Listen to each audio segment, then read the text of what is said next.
Al-mas'alatu tsalitsah fi syurutihi. Ya, masalah yang ketiga ini adalah masalah tentang syarat-syarat sah wudu.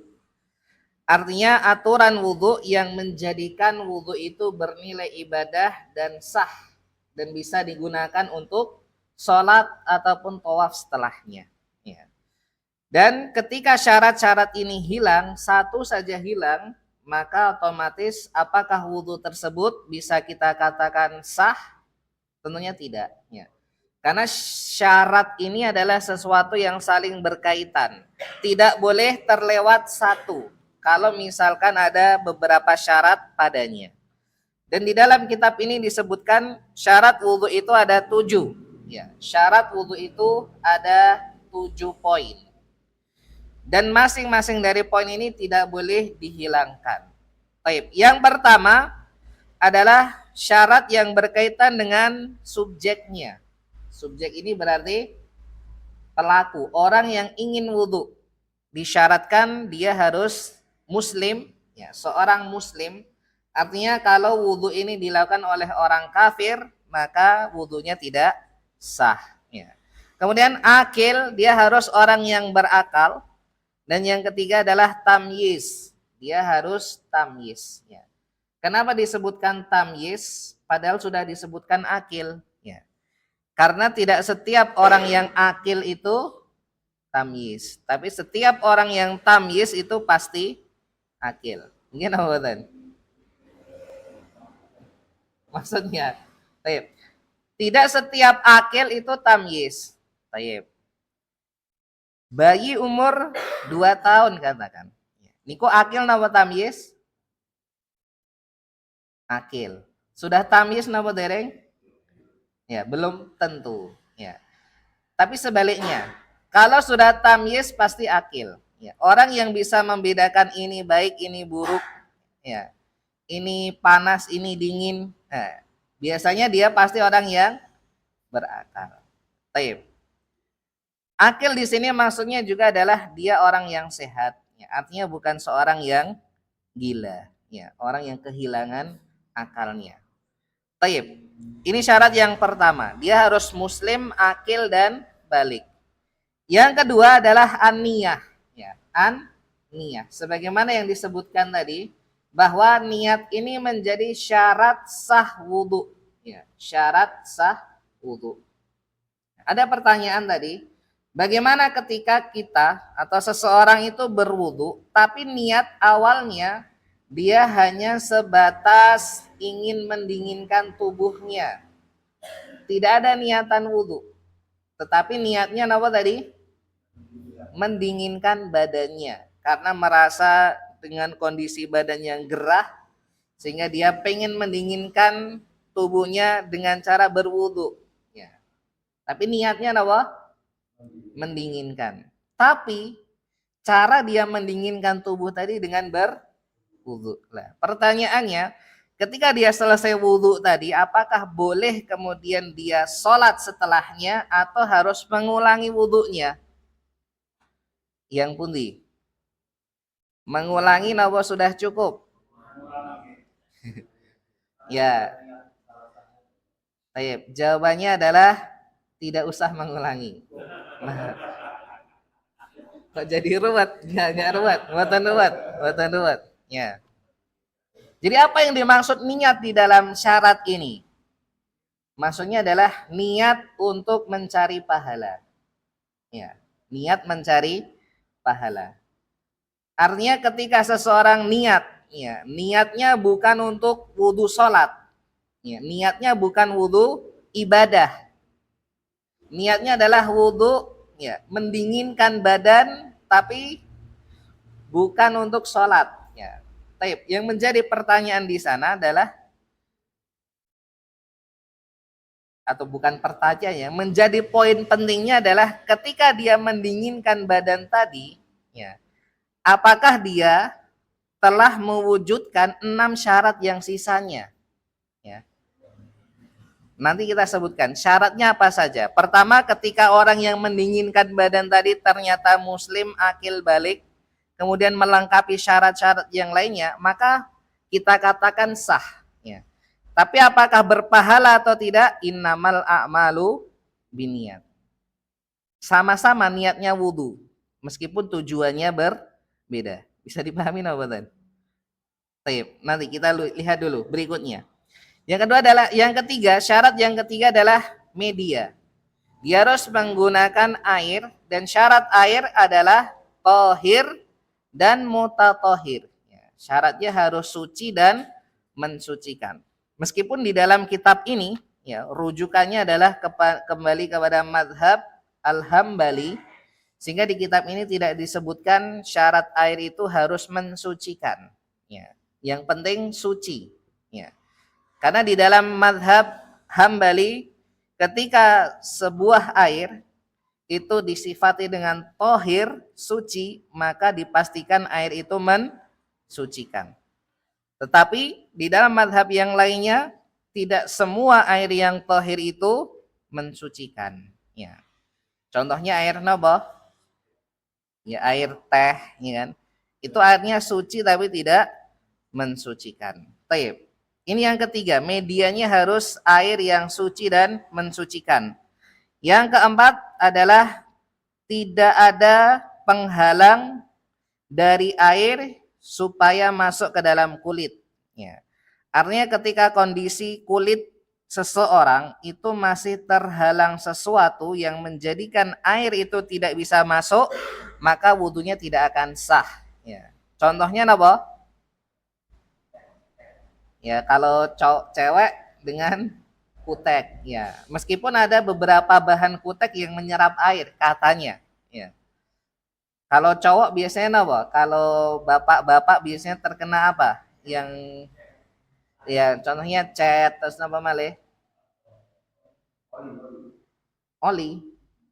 Ya, mungkin oli juga bisa, ya. Ini ya semua barang, ya, semua media yang menjadikan air itu tidak masuk ke dalam kulit, maka media tersebut harus dihilangkan dari tubuh kita terlebih dahulu. Nah, kecuali tato, ya. Karena kalau tato, apalagi permanen, ya, tato permanen, ya, maka para ulama menyebutkan tidak perlu dihilangkan tatonya. Ya.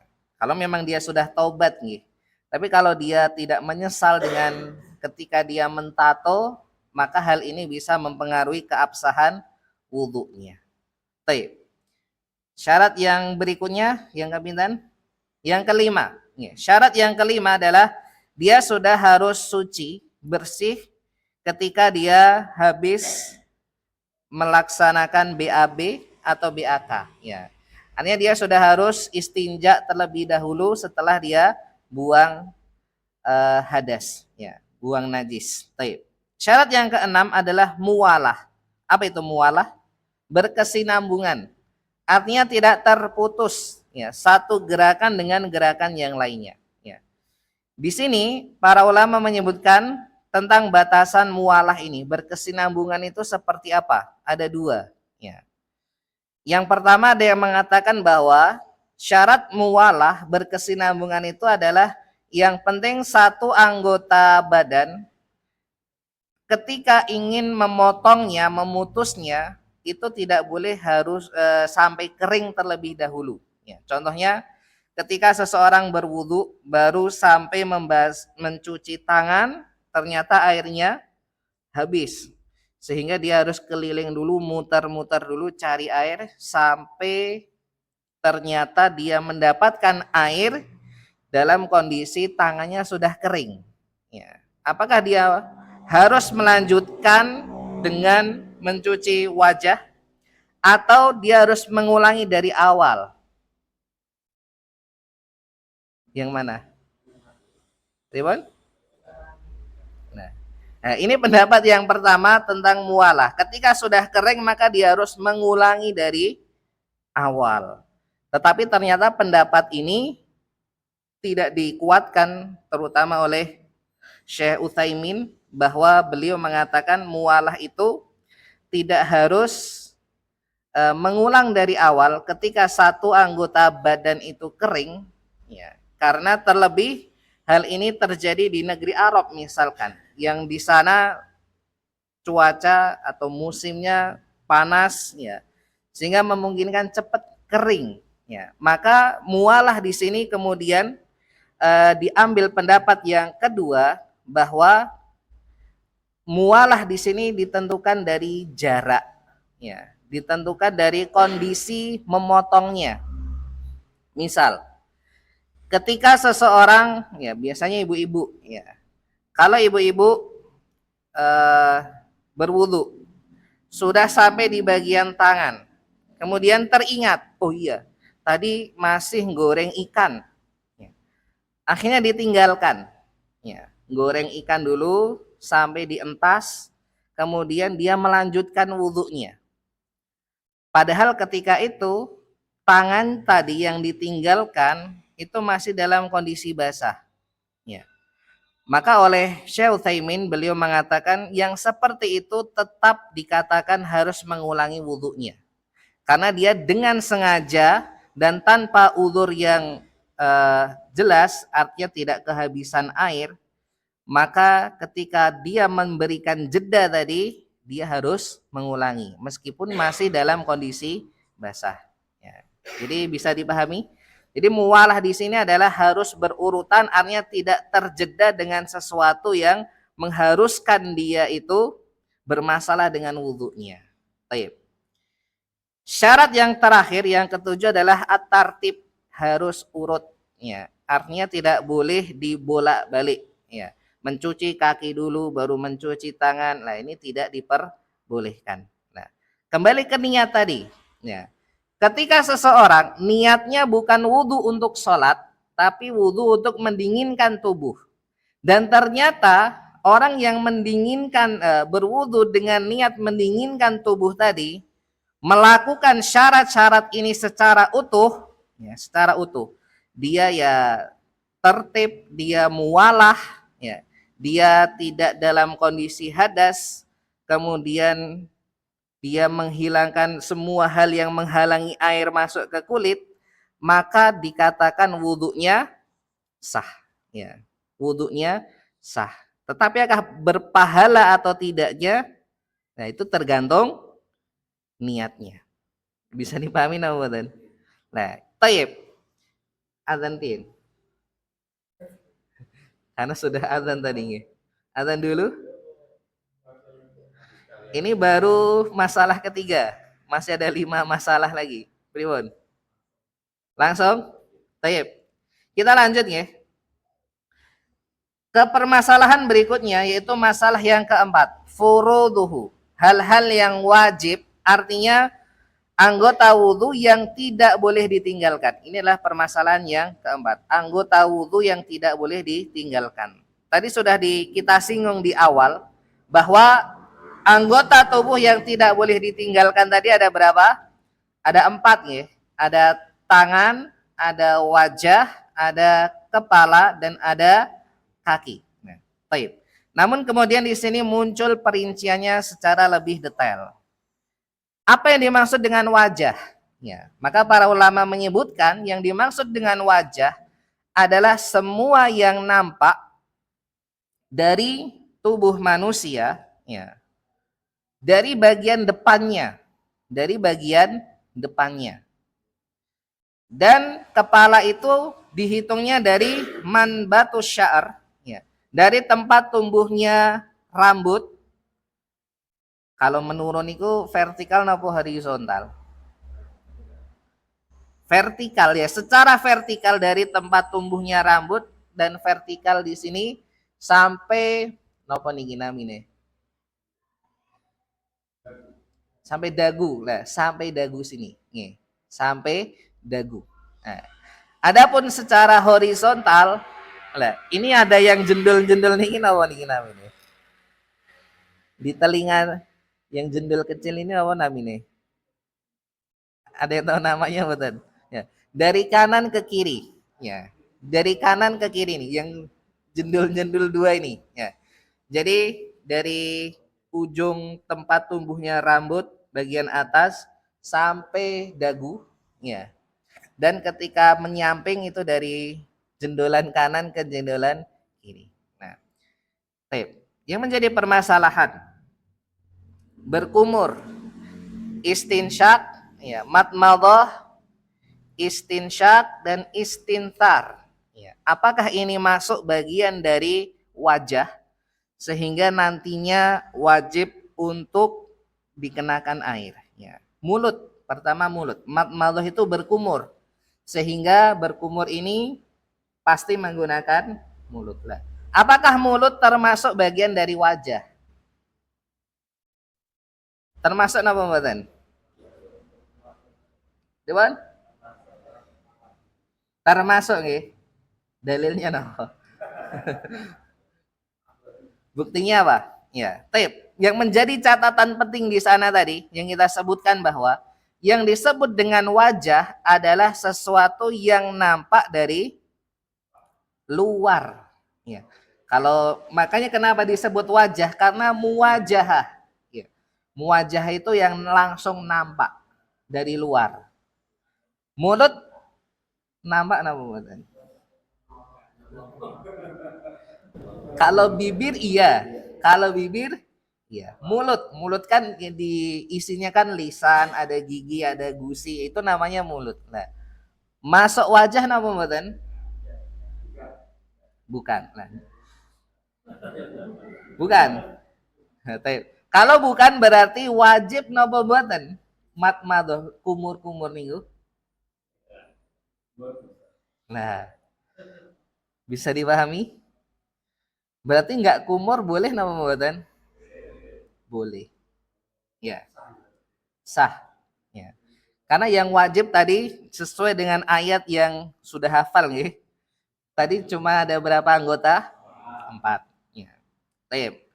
Mulut sepakat?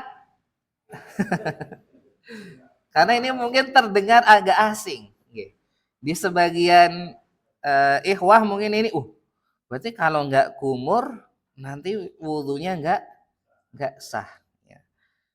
Tip. Ada khilaf yang sangat panjang sebenarnya. Ya. Dan mengerucut kepada dua pendapat yang sangat kuat bahwa apakah madmadah yaitu berkumur ketika wudhu itu termasuk dari kewajiban atau termasuk bagian dari sunnah.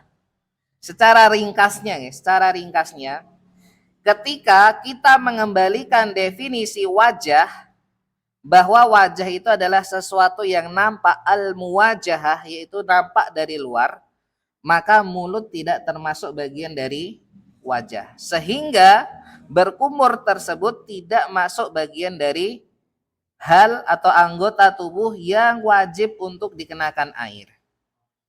Kalau tidak wajib, maka dikatakan sebagai sunnah. Ketika ditinggalkan sebuah sunnah itu, apakah berpengaruh kepada keabsahan wudhu atau tidak? Jawabannya tidak. Artinya tidak mengapa seseorang itu tidak berkumur ketika berwudhu. Ya. Sekarang beralih ke hidung, karena di hidung ada, di wajah ada hidung. Nah, masuk mboten? Wajib napa mboten? Namanya istinsyak, ya kan? Kalau membuangnya namanya istinsar. Ya. Wajib napa mboten? Jawabannya tidak. Ya. Mulut tidak, demikian juga dengan hidung. Ya. Kalau masih sulit menerima, ya maka gampangannya mata. Ya. Di wajah kan yang jelas ada mata. Ya. Mencuci mata. Wajib napa mboten? Mencuci mata. Wajib napa mboten? Panjenengan kalau wudhu mencuci muka merem napa melek?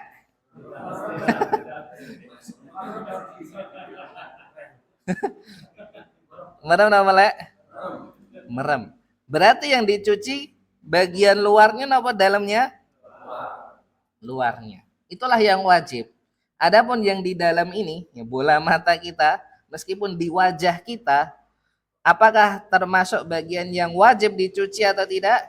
Jawabannya tidak, karena itu termasuk bagian dalam. Ya. Sehingga dari poin pertama ini, ya, hal yang wajib untuk dicuci dari anggota tubuh yang pertama adalah wajah dan mulut, hidung ini, iya, dia masuk bagian wajah, namun bukan yang wajib untuk cuci. Karena hidung dan mulut itu masuk bagian dari dalam, ya, bukan termasuk luar wajah. Jadi ketika kita mendapatkan definisi seperti ini, ketetapan seperti ini, ketika kita melihat seseorang berwudu dan dia tidak berkumur atau istinsyak, apakah wudunya sah? Sah, ya.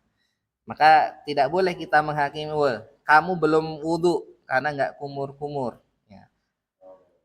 Kamu belum sah wudunya karena nggak istinsyak. Ya. Karena sebagian memang ada pendapat yang mengharuskan kalau wudu itu ya kumur-kumur. Kalau puasa gimana? Itu tetap kumur-kumur. Ya. Kalau nggak kumur-kumur nggak sah.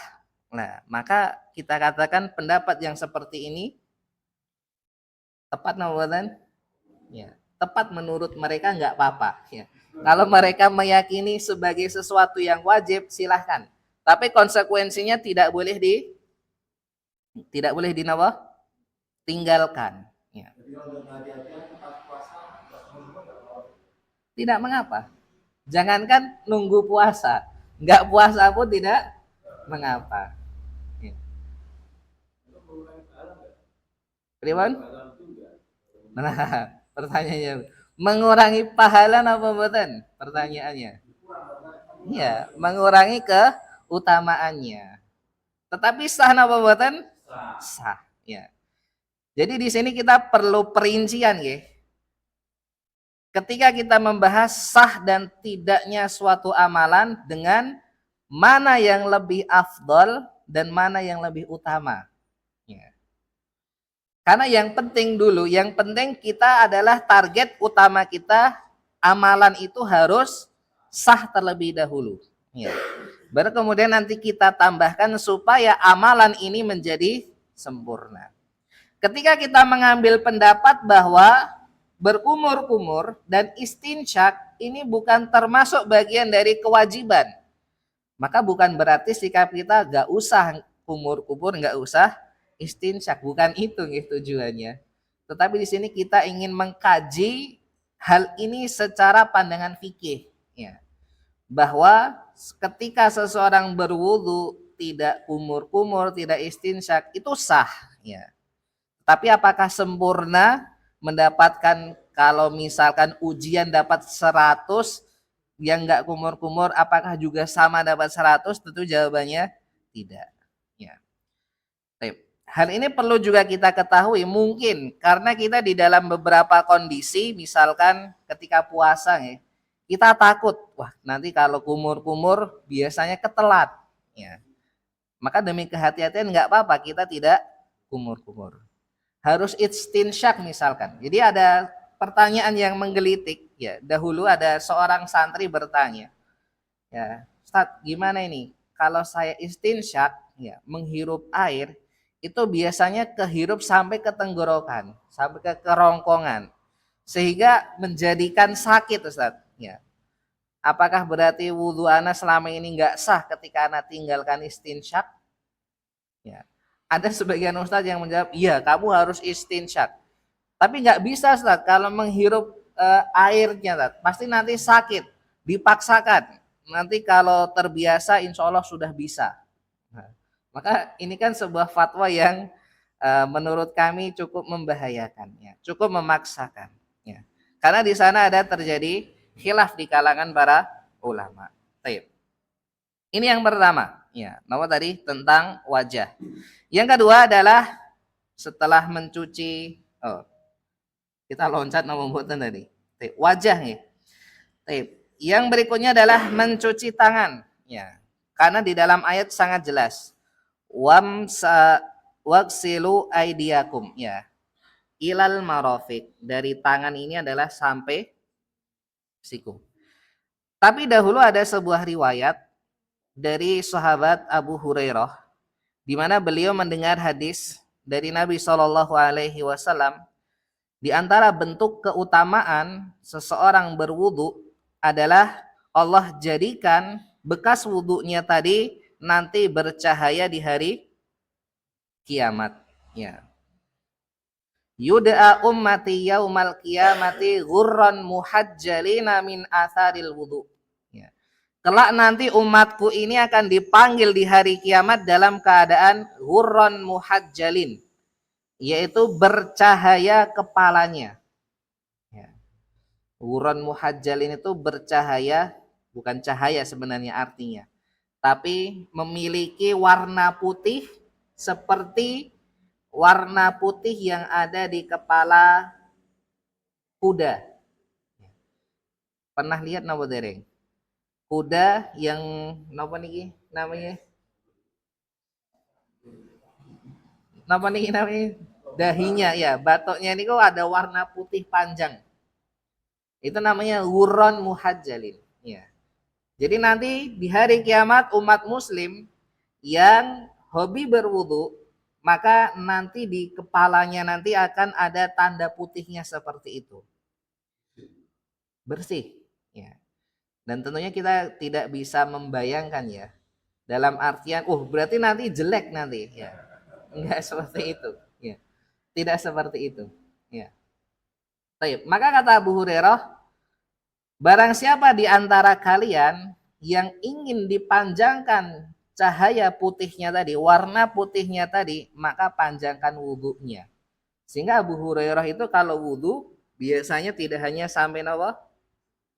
Sampai siku, tapi sampai satu tangan utuh. Karena ingin mencari keutamaan tadi. Pertanyaannya, bolehkah kita meniru Abu Hurairah ini? Boleh namanya? Boleh? Jawabannya tidak perlu. Ya, tidak perlu. Tidak perlu.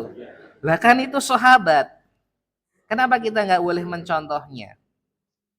Kenapa? Kenapa?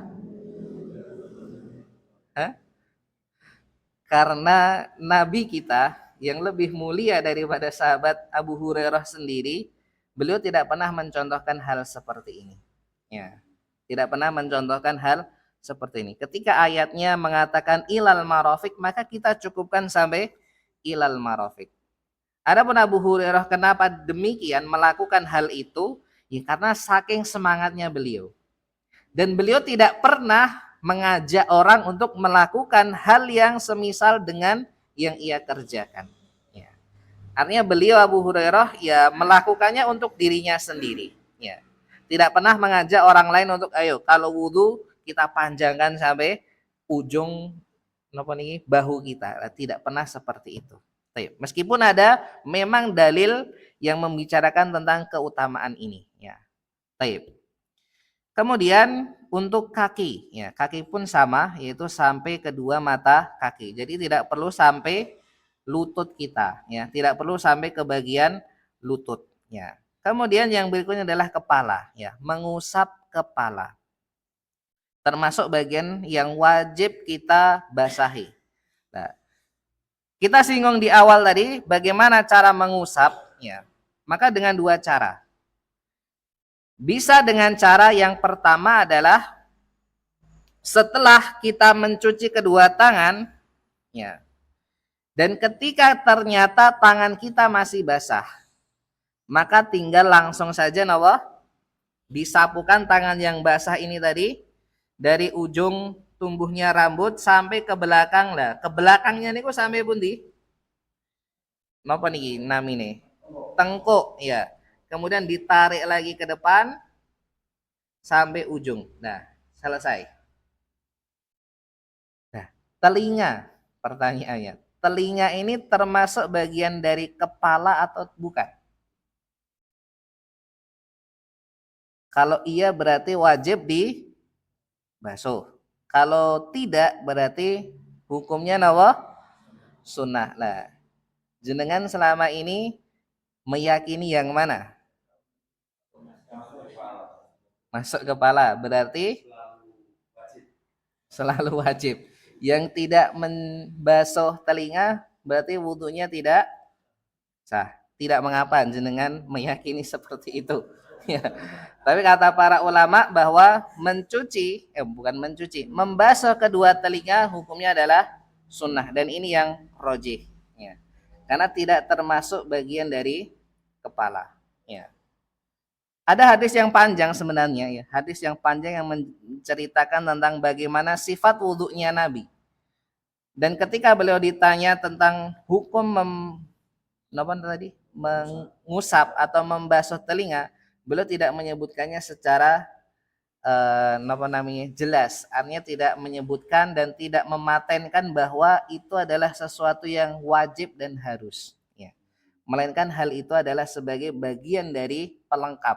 Artinya sebagai bagian sunnah dari wudhu. Ya. Bukan termasuk dari bagian wajib, anggota yang wajib untuk dibasuh.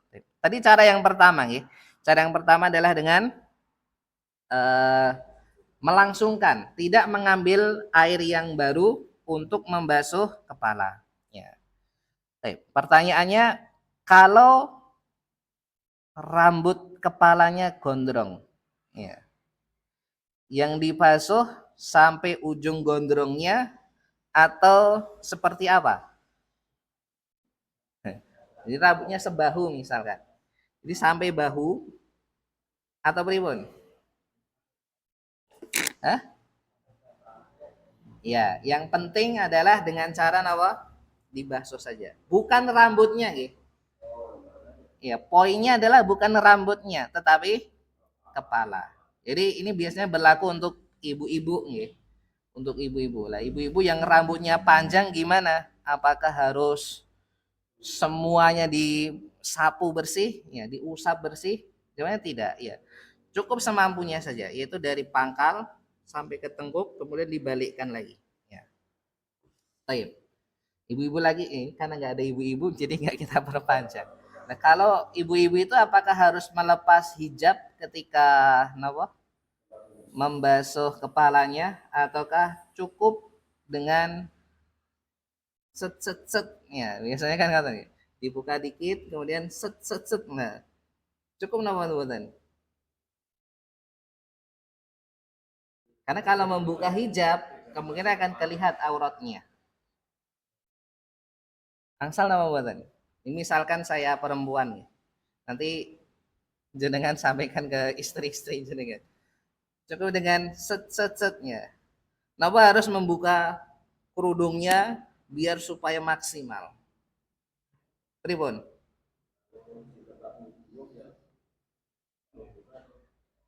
Kenapa dibasuh di atas kerudungnya? Yang pundi? Ya, jangan cukup dibasuh mawon. Pripun? Ya. Maka itu tadi, catatannya adalah ketika memungkinkan untuk membuka hijab, maka dibuka. Ya. Tapi ketika hal ini menyulitkan, memberatkan, maka cukup dengan ujungnya mawon. Ya. Ya, tempat tumbuhnya rambut. Ya. Dimulai dari situ. Ya. Dengan dibasuh, ya, bukan dicuci. Ya. Kalau dicuci kan berarti diguyur lah, ya. Bukan seperti itu. Nah, kemudian ya, kita lanjut. Cara yang kedua, tadi dari mencuci tangan langsung, ya, langsung dibasuh ke kepala. Atau cara kedua nggak apa-apa, dengan mengambil air yang baru. Ya. Tapi bukan diguyur, ya. Karena kalau diguyur berarti dicuci.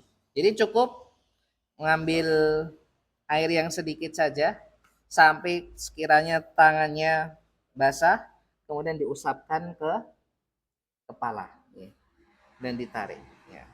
Nah, pertanyaan lagi, ketika ternyata ditarik ke depan, ternyata tangannya menjadi kering, ya, artinya sudah nggak basah lagi. Nah, untuk telinganya gimana?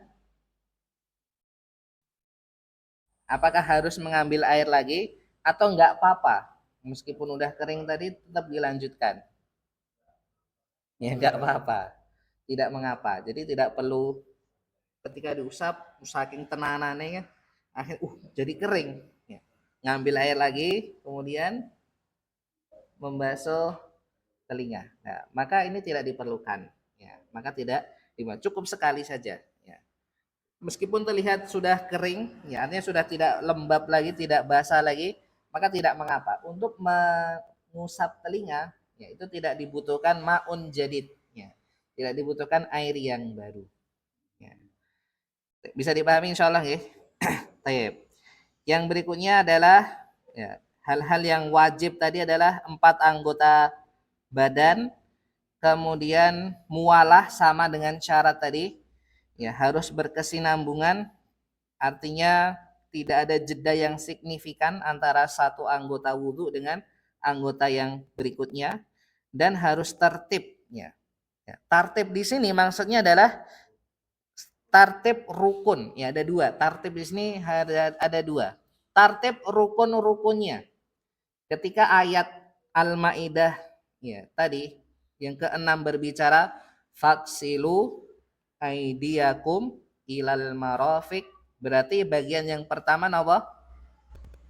Tangan dulu, kemudian wamsahu biruusikum, baru kemudian membasuh kepala, wa arjulakum ilal apa? Lupa semua. Nama ayatnya tadi faksilu wujuhakum wa aidiakum ilal marafiq, membasuh kok membasuh, faksilu aidiakum, apa ayatnya tadi kok jadi lupa nih, ya Allah. Nah, faksilu wujuhakum, mencuci wajah dulu, ini yang pertama, harus tertib nih, harus urut maksudnya, mencuci wajah, kemudian mencuci tangan, membasuh kepala dan mencuci kaki. 4 ini harus urut, jadi tidak boleh dibalik-balik ya. Adapun yang berikutnya tadi adalah tartib sunnah. Ya. Artinya ketika ada anggota badan yang sunnah, maka ini tidak harus secara berurutan. Contohnya, apa hukum mencuci telapak tangan? Ya, kalau wudhu kan biasanya mencuci apa? Telapak tangan. Ya. Apa hukum mengakhirkannya? Jadi ketika wudhu niat, ya, niat Bismillah, kemudian 4 anggota tadi didahulukan, habis mencuci kaki, kemudian dia mencuci tangannya, dibersihin tangannya, karena habis mencuci kaki. Ya. Boleh nama buatan? Di awal nggak mencuci tangan, langsung wajah, tangan, ya, mencuci tangan, kepala, kaki. Nah baru kaki, terus dia baru membersihkan apa nih namanya? Sela-sela jarinya. Ya. Nah, boleh nama buatan? Diakhirkan. Boleh, hukumnya boleh. Karena ini termasuk bagian dari sunnah. Kemudian berkumur, ya. Berkumur dan istinsyak. Tadi dikatakan bahwa hukum berkumur dan beristinsyak adalah sunnah. Jadi setelah mencuci kaki baru beristinsyak dulu sambil berkumur. Boleh nama buatan? Boleh-boleh saja. Artinya dalam hal-hal yang sunnah ini tidak ada aturan harus tartib, ya, harus apa tadi? Harus urut. Jadi boleh diacak, ya. Harus diacak. Baik, kita masuk lagi. Lanjut ya, lanjut apa buatan? Lanjut. Kita masuk ke bagian yang ke ini nih. Yang kelima, ya. Al-mas'alatul khamisah wahya sunanuhu. Ya, sunnah-sunnah dari al-wudu. Yang pertama adalah membaca basmalah. Ya. Membaca basmalah. Artinya ketika seseorang meninggalkan basmalah, baik dengan sengaja atau tidak sengaja, maka tidak berpengaruh kepada sah dan tidaknya wudu seseorang. Ya. Baik. Yang kedua adalah bersiwak. Ya, bersiwak. Sebelum memulai wudu dianjurkan untuk bersiwak. Sebagaimana hadis yang masyhur ya, laula an asyqa ummati la amartuhum bisiwak. Ya. Baik. Yang ketiga, sunnah yang ketiga adalah membasuh kedua telapak tangan sebanyak 3 kali. Ya. Di awal wudu. Ya. Di awal wudu. Jadi merupakan bagian dari sunnah adalah meletakkan mencuci tangan sebanyak 3 kali itu di awalnya. di awalnya. Tapi apakah boleh diakhirkan? Kita katakan tadi boleh. Ya. Yang keempat adalah bersungguh-sungguh saat berkumur dan beristinsyaq, kecuali dalam kondisi puasa. Ya. Yang berikutnya, yang kelima adalah mendahulukan tangan kanan dan kaki kanan. Baik. Nah, ini permasalahan yang sering menjadi pertanyaan. Ya. Di dalam mencuci tangan dan kaki, bagaimana caranya? Ya. Maka yang termasuk bagian dari sunnah adalah mencuci kanan sebanyak 3 kali terlebih dahulu, baru kiri 3 kali. Bukan diselang-seling ya. Kanan kiri kanan kiri kanan kiri, tidak. Tetapi kanan diselesaikan 3, kiri diselesaikan 3. Ya. Jadi hitungan 1 itu bagaimana? Ya. Dari ujung ke siku. Ya. Kalau sudah dipastikan basah semuanya, maka diulang lagi. Ya. Kalau sudah basah, diulang lagi. Ini 3 kali. Baru diganti dengan bagian kirinya. Jadi bukan diselang-seling. 1, 1, 2, 2, 3, 3. Nah, ini termasuk bagian yang sunnah. Artinya kalau diselang-seling boleh nawatan? Boleh. Ya, tetap sah. Ya, tetapi tidak sesuai dengan sunnah. Baik. Yang berikutnya adalah membasuh 3 kali untuk wajah. Artinya kalau cukup sekali boleh nawatan? Ya, wudunya sudah sah. Ya, meskipun hanya sekali. Demikian juga dengan tangan dan kaki. Ya, yang wajib itu adalah 1. Ya. Adapun 2 dan 3 itu adalah sunnah. Lebih dari 3 pribun? Lebih dari 3? Ya, ini makruh. Ya, makruh. Artinya tidak ada nas yang sharih yang menganjurkan untuk lebih daripada 3. Ya. Baik. Yang ketujuh, ya, sunnah wudhu ada 7. Yang terakhir adalah membaca zikir sesudah wudhu. Ya, doanya nawa. Ya, setelah wudhu maka dianjurkan menghadap kiblat sambil mengangkat kedua tangan. Allahumma ij'alni, ya, asyhadu an la ilaha illallah wa asyhadu anna Muhammadar Rasulullah. Allahumma ij'alni minat tawabin waj'alni minal mutatahhirin. Nah, ini doa yang dianjurkan untuk dibaca ketika selepas wudhu. Kemudian yang berikutnya adalah pembahasan yang keenam. Ya, kita selesaikan karena nanggung nih 8. Adalah bagian pembatal wudhu. Ya. Artinya ketika seseorang melakukan hal-hal ini, maka otomatis wudhunya akan dianggap tidak sah dan dia harus mengulangi wudhunya. Yang pertama adalah keluarnya sesuatu dari 2 jalan. Al-kharij minas sabilain. Ya. 2 jalan ini maksudnya adalah kubul dan dubur. Apapun yang keluar dari 2 jalur itu maka otomatis wudhunya batal dan harus diulangi. Ya. Yang berikutnya, yang kedua adalah khurujun najasah min baqiyatil badan. Najis yang keluar dari selain 2 jalur di atas. Saged napa mboten? Najis keluar dari selain kubul dan dubur. Saged napa mboten? Bisa keluar dari mulut, keluar dari tangan, keluar dari mana? Selain dari 2 jalur. Saged napa mboten? Dari telinga. Saged? Nah, yang perlu dibayangkan adalah najis di sini apa maksudnya? Ya. Apakah najis itu pasti berupa kotoran, ya, yang biasa keluar dari 2 jalur itu, atau ada sesuatu hal yang lain yang dikategorikan sebagai najis? Ya. Maka para ulama menyebutkan ada. Ya. Najis itu tidak terbatas pada nyebutnya feses, ya. Tidak sebatas feses dan air kencing.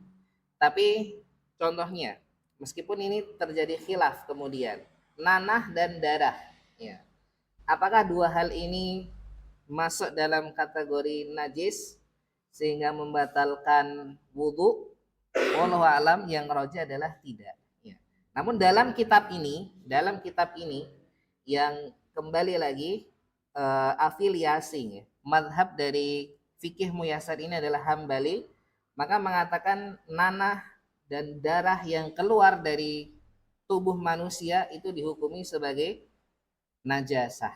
Ya, artinya ketika keluar maka harus diulangi wudhunya. Ketika terkena pakaian maka harus dibersihkan. Tetapi yang roji adalah insya Allah bukan sesuatu yang najis, hanya tidak perlu. Kemudian yang berikutnya adalah hilangnya akal. Ya, hilangnya akal. Ya, seseorang menjadi gila tiba-tiba. Ya, pingsan misalkan. Nah, ini harus mengulangi wudhunya. Kalau tidur, pripun? Kalau tidur, apakah harus mengulangi wudhunya? Ya, tidur ngorok lagi. Ya, apakah harus mengulangi wudhunya? Jawabannya ada perinciannya. Jadi tidak semua tidur harus mengulangi wudhunya. Ya. Bagaimana tidur yang masuk dalam kategori pembatal wudhu? Patokannya yang pertama, dia tidak dalam kondisi duduk. Tidak dalam kondisi duduk. Meskipun dia sudah sangat terlelap. Ya. Artinya kalau seseorang terlelap sampai ngorok tadi nih, namun masih dalam kondisi duduk, ya, sila misalkan, apakah wudhunya batal? Ngorok loh nih, sampun ngorok. Tapi posnya duduk. Ya, maka para ulama menyebutkan tidak batal. Tidak batal. Jadi yang masuk dalam kategori pembatal wudhu ketika tidur adalah ketika tidurnya itu berbaring. Ya, ketika tidurnya berbaring lah. Kemudian timbul pertanyaan, apa yang membedakan? Padahal akalnya sudah hilang. Ribon? Nah, sedernya tiduran apa duduk? Oh, nah, pertanyaannya, kenapa harus dibedakan antara rebahan langsung dengan duduk? Bedanya di bagian pundinya, mananya? Orang yang duduk dengan orang yang rebahan. Nah, bedanya di mana? Ribon? Sama-sama terlelap nih, sama-sama terlelap. Tapi kenapa kalau duduk nggak membatalkan, tapi kalau berbaring membatalkan? Bukan niatnya. Para ulama ya,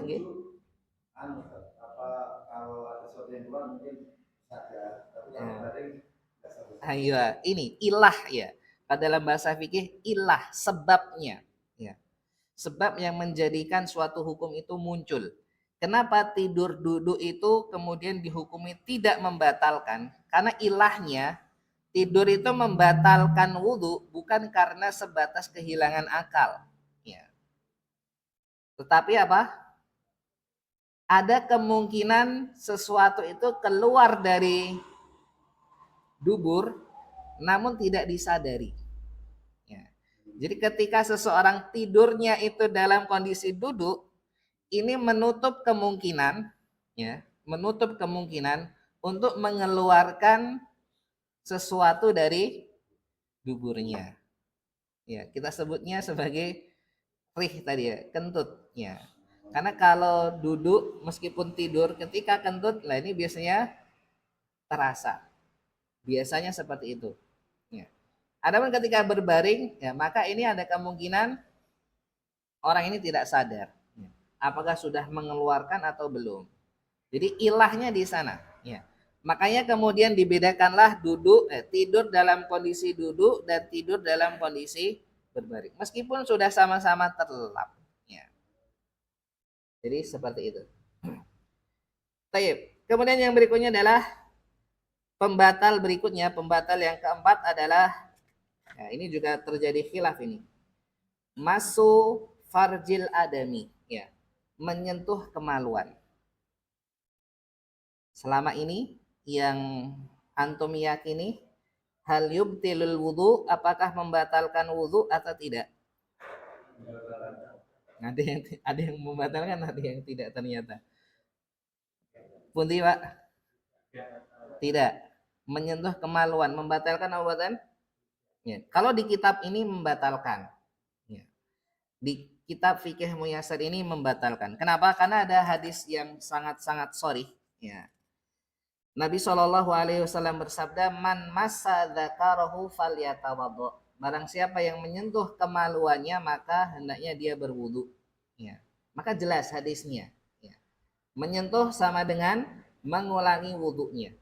Tetapi di dalam hadis yang lain Nabi pernah bersabda juga ketika ditanya, ya, bagaimana ya Rasulullah ketika ada seseorang sholat dalam kondisi sholat, tsumma yamassu dzakarahu, kemudian dia menyentuh kemaluannya. Hal yu'idu sholah, apakah dia harus mengulangi sholatnya? Kata Nabi, la. Ya. Innama huwa bid'atun minka. Karena kemaluan itu adalah ya bagian dari tubuhmu sendiri, jadi tidak perlu wudhu. Ya. Maka dari dua hadis ini para ulama menggabungkan bahwa ya, pendapat yang lebih tepat bahwa menyentuh kemaluan ini tidaklah membatalkan wudhu. Ya. Tidaklah membatalkan wudhu. Namun ada sebagian juga yang memberikan catatan. Asalkan yang pertama, kemaluan yang disentuh adalah punya dia sendiri, ya, bukan milik orang lain. Karena bagaimana kalau menyentuh punya istri? Ya. Apakah membatalkan? Membatalkan. Ya. Kalau misalkan punya anaknya sedang memakaikan celana ke anaknya yang masih balita misalkan, kemudian tersentuh, ya, apakah membatalkan? Membatalkan. Ya. Karena lil ghaib, punya orang lain. Jadi catatan tidak membatalkan tadi adalah ketika kemaluan tadi adalah miliknya sendiri. Ya. Bisa dipahami insya Allah? Taib. Kemudian yang berikutnya, memakan daging unta. Ya. Ini juga membatalkan wudhu. Adapun memakan daging yang lainnya, Nabi memberikan opsi. Ya. In syi'ta fal tatawaddo wa in syi'ta nggak perlu wudhu. Ya. Kalau memakan daging selain daging unta, Nabi mengatakan kalau engkau ingin berwudhu silahkan. Tapi kalau nggak berwudhu tidak mengapa. Jadi diberikan opsi. Tapi kalau daging unta, maka Nabi mengatakan harus diulangi wudhunya. Artinya memakan daging unta itu bisa membatalkan wudhu. Yang terakhir, yang keenam, pembatal yang terakhir adalah murtad dari Islam. Ya, keluar dari ajaran Islam. Ini masih ada dua pembahasan. Kita lanjut ya. Enggak apa-apa. Yang ketujuh adalah ibadah yang mengharuskan wudhu. Ya, secara singkat, yang pertama adalah as-shalah, sebagaimana yang disinggung di awal tadi. Ya. Kemudian adalah yang kedua yaitu tawaf. Ya. Jadi ibadah apa yang harus didahului dengan wudhu? Yang pertama sholat, yang kedua adalah tawaf. Yang ketiga adalah mashul mushaf. Ya. Nah, menyentuh Al-Quran. Di sini disebutkan bahwa menyentuh Al-Quran itu harus wudhu terlebih dahulu. Artinya kalau seseorang berhadas tidak boleh menyentuh Al-Quran. Pribun dengan pendapat yang ketiga ini. Apakah ketika ingin menyentuh mushaf itu harus suci terlebih dahulu atau boleh dalam kondisi berhadas? Mana yang rojih? Yang rojih adalah boleh. Ya, kita sebut langsung singkat mawon gitu. Yang rojih boleh. Ya. Taib. Ada hadis, ada juga dari Al-Quran. Kalau Al-Quran dalil yang masyhur napa? La yamassuhu illal mutahharun. Tidaklah menyentuhnya, ya, kecuali mereka orang-orang yang disucikan. Maka di sini dalil ini sering dijadikan sebagai dalil bahwa menyentuh Al-Quran itu harus dalam kondisi suci. Tetapi oleh para mufassirin mengatakan ini tidak tepat. Ya, penafsiran seperti ini tidak tepat. Karena di dalam ayat ini yang dimaksud dengan la yamassuhu, tidak menyentuhnya, di sini adalah lauhul mahfud. Ya. Bukan Al-Quran, tapi lauhul mahfud. Al-mutahharun di sini bukan orang-orang yang berwudu, tetapi mereka adalah para malaikat. Ya, sehingga dalil ini tidak tepat ketika digunakan untuk mengharamkan, ya, atau mewajibkan seseorang berwudu ketika hendak membaca mushaf. Ya. Dan ada hadis ini sangat masyhur, tetapi ternyata hadis ini adalah hadis yang mursal. Ya, hadis yang mursal, artinya tidak sampai kepada Nabi. Ya. Di mana di hadis tersebut dikatakan bahwa la yamassu hadzal mushaf illa tahir. Tidaklah menyentuh Al-Qur'an ini kecuali orang yang suci. Ya. Ketika Nabi menulis surat yang dikirim kepada orang-orang Romawi, ya, belum menuliskan kata-kata tersebut. Ini sangat masyhur, ya, tetapi ternyata hadis ini hadis yang mursalnya bukan hadis yang sahih. Sehingga dari dua dalil yang ada ini, ternyata hujah mereka yang mengatakan bahwa menyentuh Al-Quran itu harus dalam kondisi suci, ternyata tidaklah kuat. Karena dikembalikan ke hukum asalnya, yaitu bahwa ad-din itu mudah. Ketika seseorang diharuskan bersuci terlebih dahulu, ketika hendak membaca mushaf, terkadang ini memberatkan. Maka dikembalikan ke kaidah awal, selama di sana tidak ada perintah, maka diperbolehkan. Baik. Kemudian yang terakhir, poin yang terakhir adalah ibadah yang disunahkan untuk berwudu. Ya, poin ke-8, masalah ke-8. Ibadah-ibadah yang disunahkan berwudu yang pertama adalah inda zikrillah. Ya, ketika seseorang ingin berzikir. Dan zikir di sini umum. Ya, entah itu berdoa, berzikir pagi petang, atau ketika membaca Al-Quran. Ya, karena sebaik-baik zikir, afdhalul zikir adalah qiraatul Quran. Ya. Yang kedua, inda kulli sholah, ketika hendak sholat. Ya, ketika hendak sholat. Artinya meskipun seseorang itu belum batal wudhunya, sholat maghrib, kemudian dia menjaga wudhunya sampai datang isya, masih belum batal. Ya. Maka apakah boleh dia sholat dengan wudhu maghrib tadi? Boleh. Ya. Tetapi merupakan bagian dari sunnah dia mengulangi wudhunya. Kenapa demikiannya? Karena perbuatan Nabi. Ya. Karena Nabi Shallallahu Alaihi Wasallam yatawaddau inda kulli sholat. Beliau Shallallahu Alaihi Wasallam itu berwudhu ketika setiap kali sholat. Ya. Artinya meskipun beliau dalam kondisi suci, ya, tetap beliau mengulangi wudhu untuk sholat yang baru. Dan ini menjadi keutamaan tersendiri bagi Bilal, yang mana di dalam hadis yang cukup panjang, Bilal ini disebutkan oleh Nabi telah terdengar sendalnya di surga. Alasannya karena beliau menjaga wudhunya. Karena setiap hendak sholat, Bilal ini wudhu. Setelah selesai wudhu, beliau juga sholat sunnah. Baik. Yang berikutnya, amalan yang ketiga adalah yustahabbul wudhu lil junub. Ya, disunahkan berwudhu bagi orang yang junub. Idza arada an yauda lil jima, ketika ingin mengulangi jimanya. Ya, ingin ronde 2, maka dia disunahkan untuk berwudhu. Baik. Aulin naum. Ya, ketika seseorang hendak ingin tidur, maka disunahkan juga berwudhu. Awil akli awil syurbi, atau makan dan minum. Ya, maka dia disunahkan untuk berwudhu.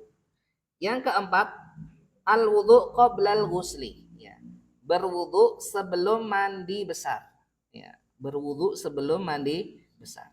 Artinya kalau mandi besar tidak didahului dengan wudhu, mandinya sah. Ya. Ini insya Allah di pembahasan yang berikutnya. Dan yang terakhir adalah in dan naum. Ya, berwudu disunahkan ketika seseorang hendak pergi tidur. Ya. Tip ini yang bisa kita kaji ya di malam hari ini dengan segala kekurangan yang ada. Ya.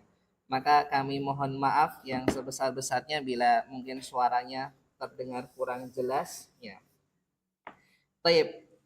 Semoga Allah Subhanahu wa taala berkahi apa yang kita kaji di malam hari ini, dan semoga Allah Subhanahu wa taala berikan kemampuan kepada kita untuk mengamalkan ilmu yang telah kita pelajari bersama. Subhanakallahumma wa bihamdik asyhadu an la ilaha illa anta astaghfiruka wa atubu ilaik. Wassalamualaikum warahmatullahi wabarakatuh. Buatan enten pertanyaan kan ya. Baik. Ada. Waduh. Monggo. Nggih. Nggih.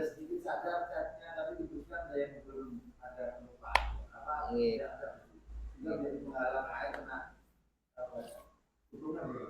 Hukumnya. Ya. Bukan dianjurkan ya. Bahkan Nabi memang dulu ada sahabat yang sama kasusnya, ya. Di mana ketika seorang sahabat ini setelah selesai sholat, dia baru menyadari bahwa sebagian tumitnya itu belum terkena air wudhu, maka diperintahkan oleh Nabi untuk mengulangi sholatnya. Maksudnya bukan hanya sholatnya yang perlu diulangi, tetapi wudhunya, karena sholat yang pertama tidak sah karena dianggapnya belum suci dari hadas. Seperti itu. Ya, wallahu a'lam.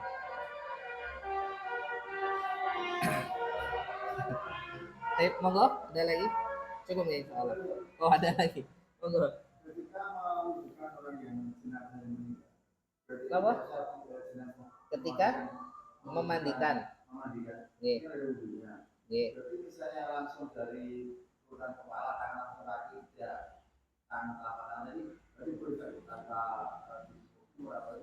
Oke, secara hukumnya boleh. Ya. Oke. Kalau sekedar mencari sahnya, boleh. Mencari sahnya boleh. Ya. Tapi nggih man terakhir niku mau sekedar sah kan nggih man. Baik. Cukup.